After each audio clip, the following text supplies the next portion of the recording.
Welcome to Desperately Seeking the 80s. I am Meg. And I'm Jessica. And Meg and I have been friends since 1982. We got through middle school and high school together here in New York City, where we still live. And where we podcast about New York City in the 80s. I do Ripped from the Headlines. And I do pop culture. So right after this, we are going to go to KGB in the East Village and check out the space that our party is going to be in on May 14th. Yes. From 7 to 9:30. I'm very excited. I don't think I've been to KGB in like literally 20 years, like some ridiculous amount of time.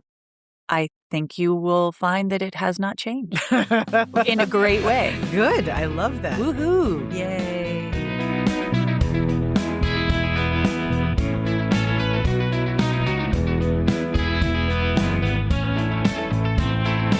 So today we decided to do a watch party of a movie that was unavailable for many years, and the movie is Arthur. 1981. Starring Dudley Moore and John Gielgud. Liza Minnelli. Yes. All three of those amazing powerhouses. People. My goodness. Okay, first of all, let's talk about the fact that it was unavailable for many years. Hold on, that made me laugh. I don't know why. Just the way, like, let's talk about the fact. Like, all right, who are we blaming? Like, let's get right into blame. Well, listen, this is the deal. I thought that it must have been unavailable for all those years because it must have been horribly offensive in some way that just they could not release this movie in good conscience. But do we live in a universe where good conscience and good taste and all of that even remotely prevails? Well, I don't know. I mean, I it's not like I had a discussion or with anyone about it or did any like research. I just kind of assumed. So yes, you're right. That was my brain. That's not reflective of the world. I'm just teasing you. I think you're that teasing me. Sorry. I'm not mocking you. I'm teasing you. My thought is always someone holds the license and they're not allowing anyone to use it for some reason that makes them more money. Right. And the more money that I have assumed is because it was available on like HBO, like cable channels that showed movies. I'm totally losing my marbles. Anyway, let me take over for a second. Please. So you're absolutely right. As it turns out, it was about rights. Now, the reason why I missed that movie so much was because, I mean, sure, I remembered it being charming and Dudley Moore is funny and blah, blah, blah, and John Gielgud, of course. But mostly I remembered the soundtrack.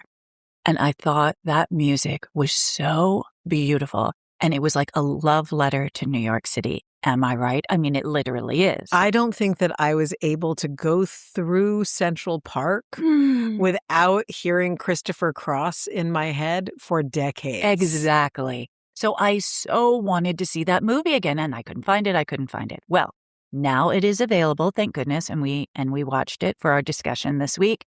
And then I looked up, why haven't we been able to? And it was because of the rights. Orion went bankrupt.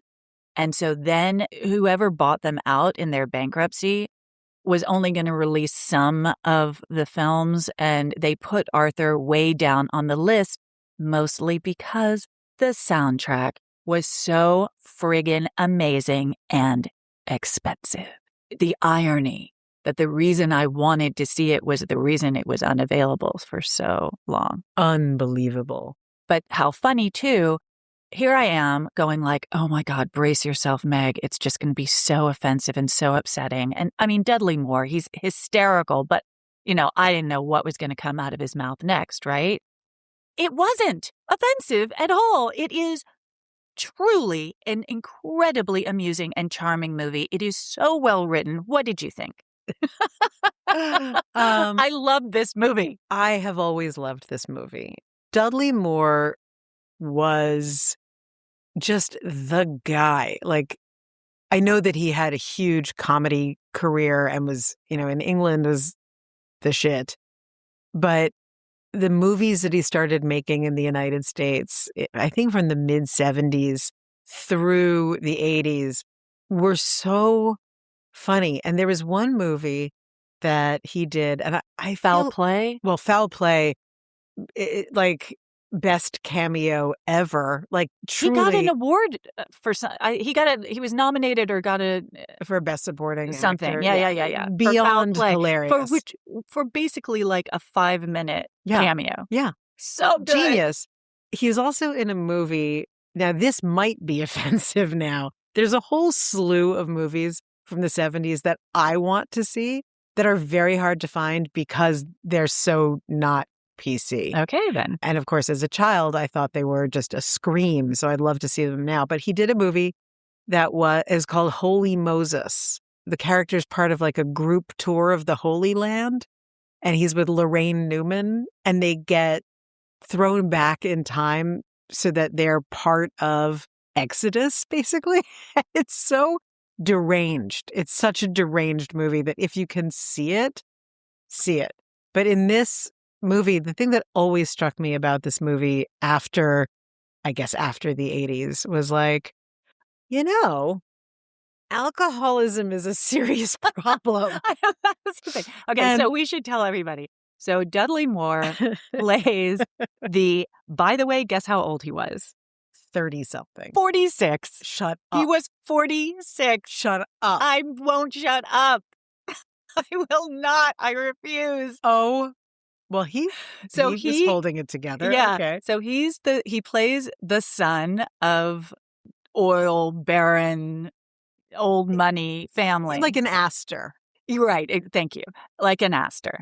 Because they definitely make a distinction between that rich family and this other rich family. And we'll get to that in a moment because Indeed. the whole movie is about class. Yes. So he plays the son, spoiled in that he's just had everything paid for his entire life. He's never had to achieve anything. He's never had to do anything. He's famous. People are like, oh my God, you're that rich drunk guy. And he's like, yes, I am. And in the first scene, he picks up let's just say she's a streetwalker. Yes. There's we could say a sex worker, but let's be more specific. She is a sex worker walking on the streetwalker. Well, and let's use the vernacular of the time, shall we? Streetwalker. Okay, sure. Yeah. Just saying. And he picks her up, and at first he's sort of insulting to her, definitely sticking his foot in his mouth, but he's willing to pay her a lot of money to go with him. And that first scene that he has with Gloria, which, the woman who plays Gloria is amazing. Mm-hmm. And you see how she starts reacting to him. At first, she's suspicious. She thinks he's just some sort of rich asshole, but whatever, money is money. And then he takes her out to dinner at the plaza, right? Mm-hmm. And this is pre-Trump Plaza, so it's real. The real plaza.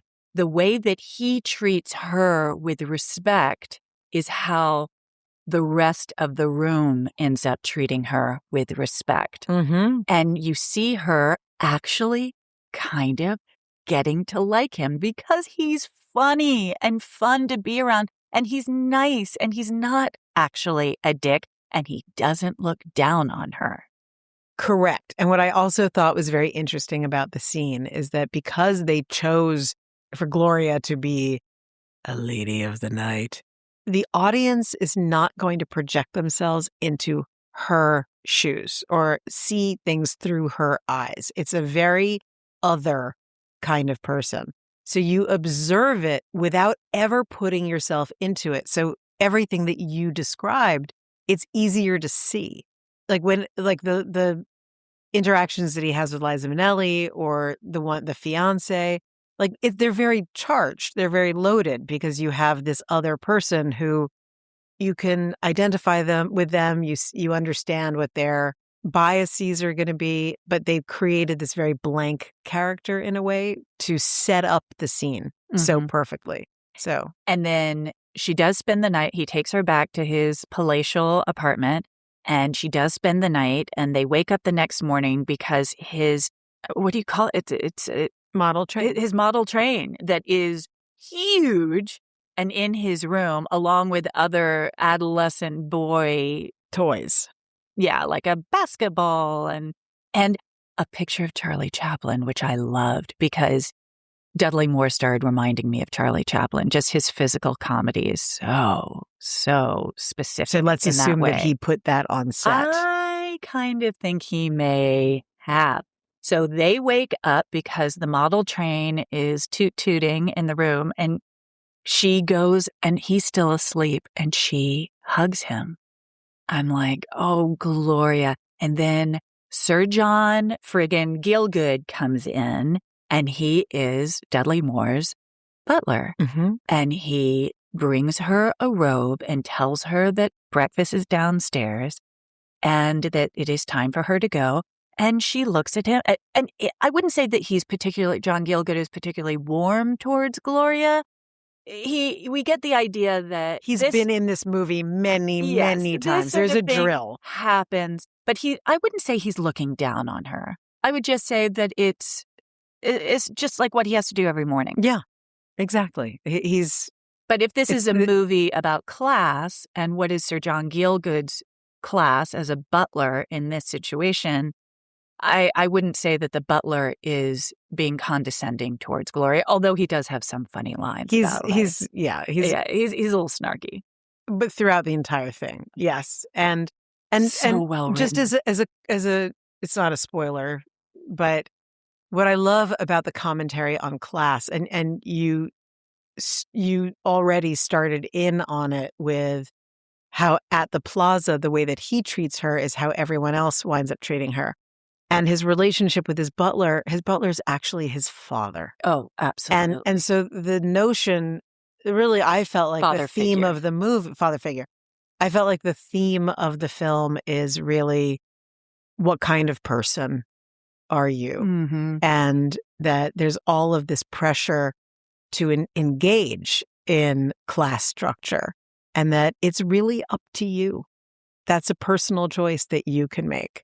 So yeah, Sir John Gielgud's job is to bring him his martini in the bubble bath, mm-hmm. and to make sure that the lady of the night from the previous evening is paid and scurried away. The last you see of Gloria is she's walking down Fifth Avenue counting her money. So we know that it was a job paid. for her. Yes. It was a job, and that she's happy with the amount of money that she made. And that she had that job. Yes, she had a very stress-free experience. Right.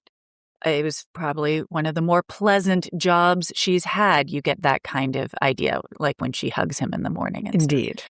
So even though Sir John Gielgud's job is to be his servant, mm-hmm. the way that Dudley Moore speaks to him, too, is deferential. Mm-hmm.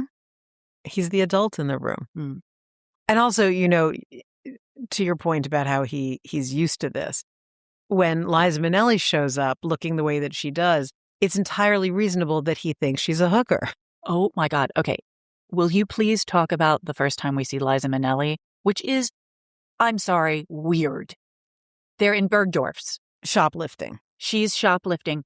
What the fuck is she wearing? She is wearing a clown suit. It is a clown suit. It's like no one ever she's wearing wore a that little in the teeny 80s? tiny cowboy hat that's red like cowboy hat. Red cowboy hat. And like it was an outfit that was so clearly calculated to be like, she's kooky. Is that what they were trying to tell us? She's unpredictable and kooky. I think when I first saw the movie, I wrote her off in that moment. I was like, whoever is dressed like that, I can't with you. and yet, Sex and the City had Carrie Bradshaw dressed like that through the entire series. Not like that. If Not you with had a little yellow raincoat, what is she wearing? Okay, the little yellow. That's like a dog slicker. So it was like so. It was not good. So she is shoplifting a tie at Bergdorf's while Dudley Moore and Sir John Gielgud are there buying out the whole store because that's what they do just for fun. And they spot her shoplifting a tie, and then security tracks her down on Fifth Avenue, and they follow close behind, and they basically save her by walking up and saying, "Oh, thanks for picking up that tie." Mm-hmm. And because Dudley Moore is such a famous, wealthy person, the security guard is like, "Oh, Mr. Bach, oh, I didn't realize she was with you." Okay, so Dudley Moore also is like, "I'd like to go on a date with you." Yes. And We find out that she lives in Queens. God, saints preserve us. The subway? God, Linda. Well, she was going to take the bus, but then Dudley Moore has Bitterman, his chauffeur, take her to delightful Queens. Bitterman. Delightful So Bitterman, lovely. who also, I mean, just Takes what care a of him. wonderful character. Yes. What a wonderful man. Well, and just that there's this whole slew of people who look after this ridiculous drama. Well, see, that's the thing. I mean, I didn't look at my watch, but just offhand, how many minutes of your Dudley Moore minutes do you think, what percentage was he actually sober? 25%. Yeah. If that. Like, it's unusual for him to be sober. Most of the movie, he is dead drunk, either because he's having fun or because he's stressed out. And P.S., no one's ever like, you shouldn't drink because drinking will kill you. It was, grow up. Right. Get serious. Like, this is just a part of maturation, and you'll grow out of being drunk even though you're 46 years old. Yeah, the growing out of things is a little... But, again, you were on our other episode, our previous episode about Are You There, God? It's Me, Margaret. You were talking about the societal norms and pressures and whatever that were reflected in that book. I found it really interesting just that, like, we were a drinking culture. Like, we were, like, cigarettes. How many times have we talked about Studio 54? Like, Capote's Swans. Having a drink in your hand was normal. It was that he was just a little too much. It wasn't like a health, like seeing it through modern eyes. I was like, Jesus Christ. How did I not like have a queasy feeling through this whole movie before? Also, I think movies in the 80s, people who were drunk or stoned or bumbling in some way, the physical comedy thing. Comic relief. It was definitely a comic relief kind of thing. And Dudley Moore did it like nobody's business. So good at being drunk. Yes. Yes, he did a lot. Oh my God. When he's in Queens and he puts the whiskey glass on the hood of the car and he keeps going back to see if it's going to fall. I mean, It's just so good. No, his attention to detail is masterful. But speaking of masterful, even as a child, when this came out, the person who I cared about in this movie was John Gielgud. It was Hobson. And I absolutely disintegrated with laughter. I think it was one of the first times I saw a movie where that arch English wit was on display. And when he says to, oh my God, Liza Minnelli's dad, would you and your undershirt please take 2 steps backwards so I can enter your domicile? You and your undershirt. I was just like, I am officially dead forever. And it shaped my entire sensibility. Like that for me was a turning point moment of understanding comedy. Very much your sense of humor and delivered just impeccably. What about the way he puts on his hat and then cocks it a little bit? He's so proper, but again, like has so much affection for his mess. Again, talking about class, he's never deferential to Arthur, but he's not mean. They're just 2 people. It just occurred to me. The way that they play the scenes, it's as though both of them, the characters, know that they are cosplaying a relationship that isn't what the real relationship is. Do you know what I mean? That he's kind of like... I don't know. I felt I wouldn't be surprised at all to hear that Sir John Gielgud and Dudley Moore were wonderfully in love with each other just because it feels like a fleshed out relationship. I mean, I think I did have a moment of going like, what must it be like for Dudley Moore, who is a British actor, but much more in sort of a vaudevillian kind of background, to be acting with Sir John Gielgud, famous Shakespearean. I mean, was there anything there class-wise? I don't know. We know that the Brits are kind of into that sort They of thing. kind of enjoy a hierarchy, don't they? Right? So it crossed my mind that, yeah, we might be seeing something that was very genuine.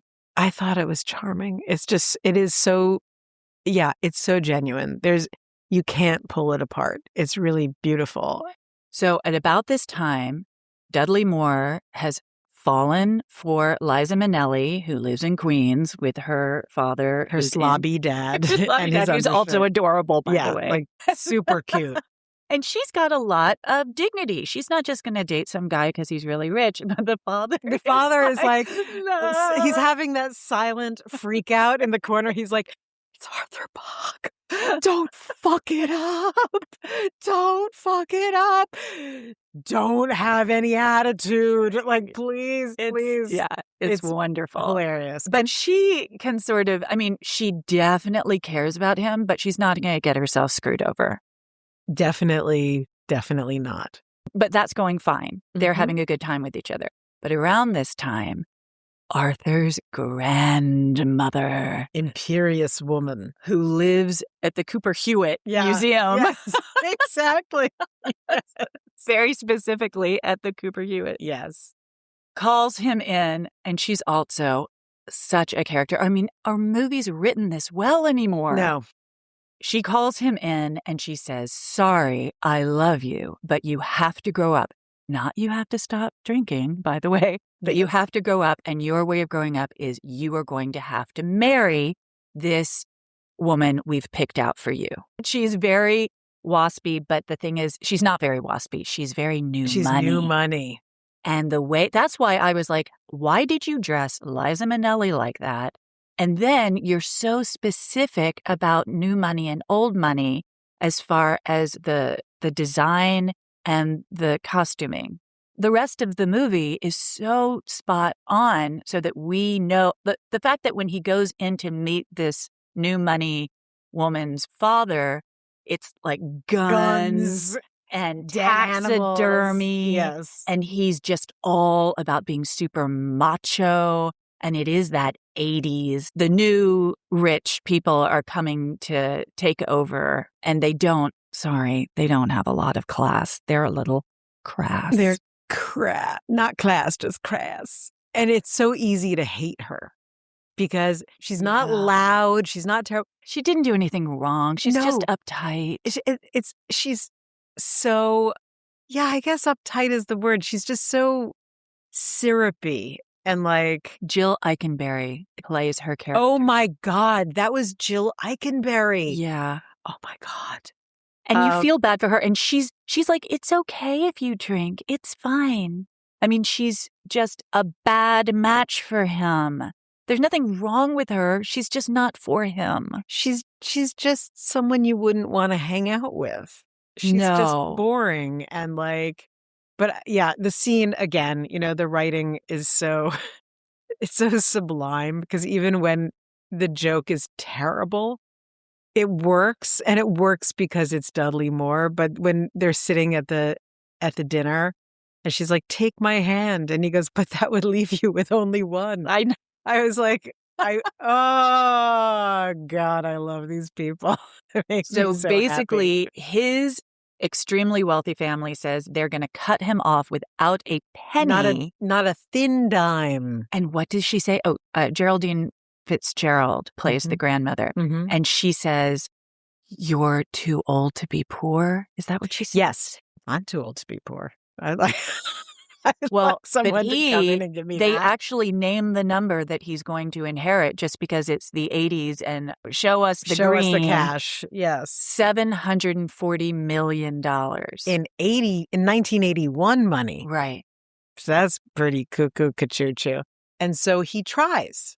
He says, you're right, I am. And somebody suggests that he just have Liza Minnelli as his mistress.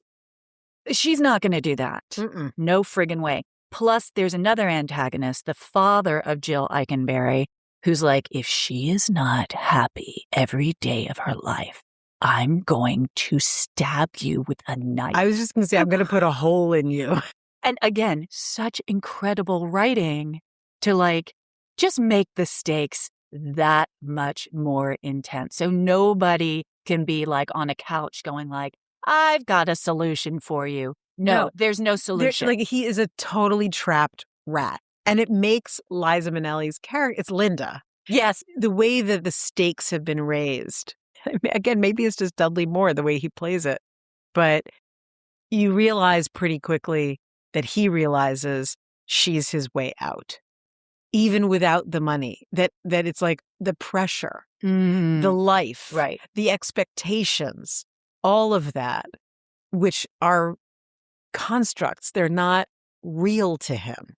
And it's eventually articulated that perhaps one of the reasons why he drinks so much is because he isn't very happy. Yes, he's a bit miserable.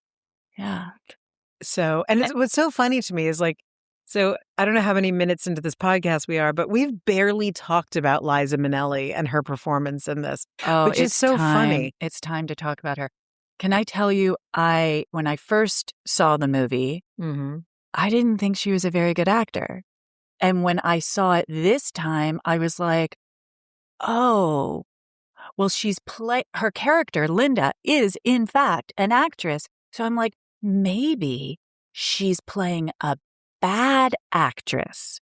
And ultimately, I found her much more charming this time around than I did the first time around. But I'm still going to kind of say that I'm not entirely sure that Liza Minnelli is that great of an actress in this movie.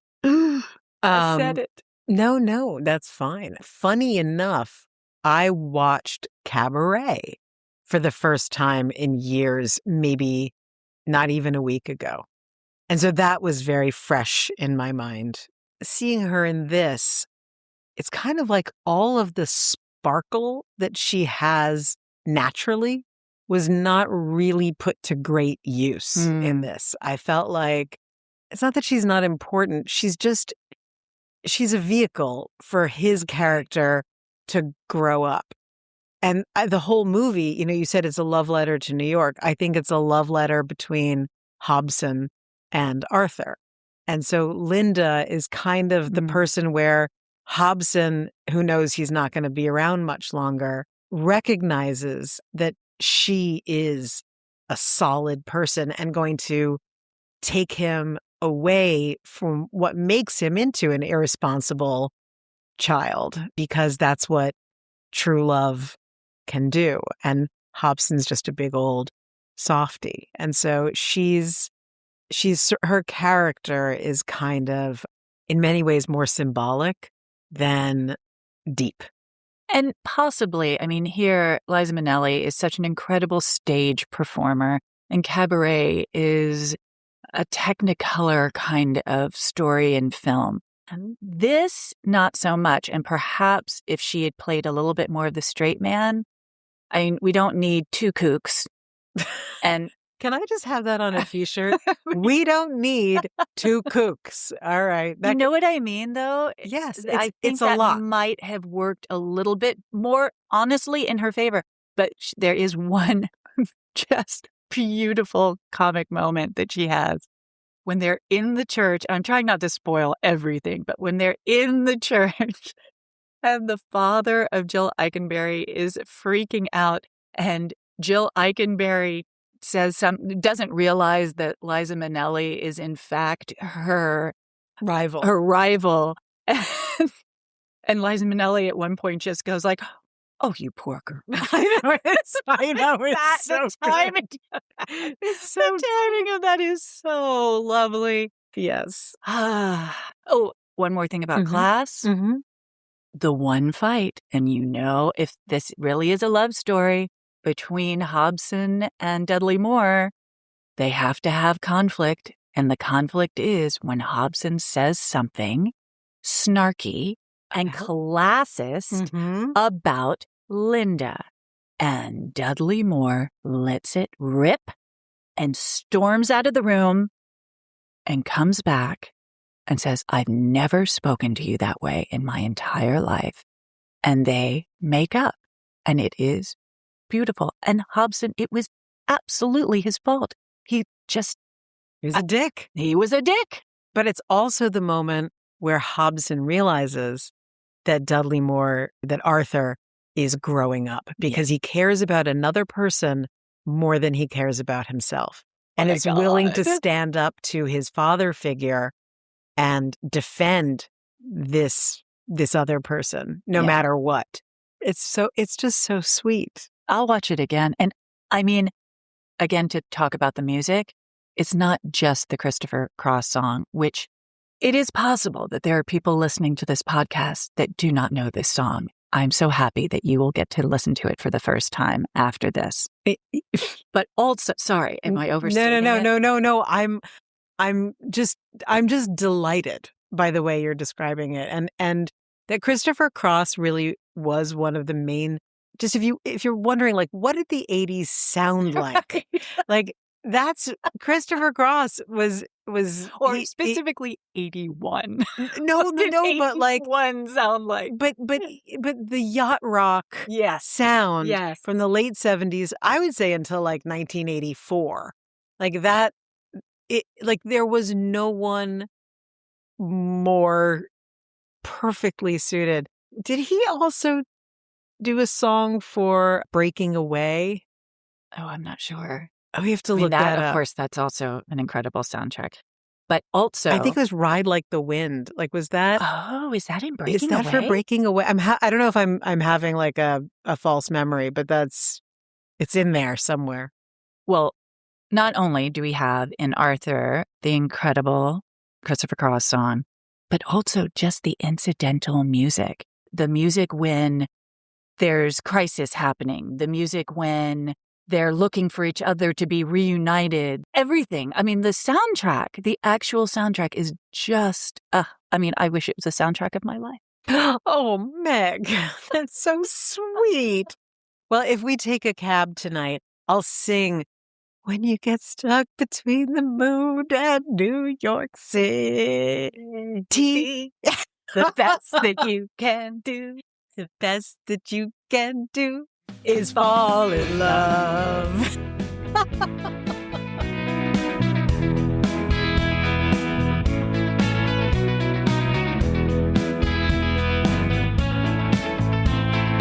Couple more fun facts. Do you remember how much the subway cost in this movie? No. 60 cents. My God. And this movie, Arthur, was the fourth highest grossing movie in 1981. Well, what were the other three? Well, I don't know that. Okay, well, I'm sorry. I should never have asked. Shame on me. And the wonderful Gloria was played by Anna DeSalvo. She is a character actress who, once you've seen her, she's like, you see her everywhere. She was in Working Girl. She was in Woody Allen movies, too. Yes, yeah. But she was one, I think she was one of the Staten Island girls. But yeah, she's one of those people, like, now you'll see her everywhere. Well, I wish there was a full moon tonight so that we could also have that moment of being under the moon in New York City. But unfortunately, it's like a new moon, so. And it's overcast. But I'll still hold your hand and sing to you if you want me to. Okay. Thank you very much. And if you are new to this podcast, we would love to hear what you think, preferably in the form of a positive review on Apple Podcasts, because those things really help our algorithms. Indeed. Yes, we would prefer it if you liked us publicly. Exactly. That would be great. And go to the Instagram, too. We haven't talked about the Instagram for a while. But yes. But we've got an active Instagram. And welcome. Yes. Welcome to the Madhouse.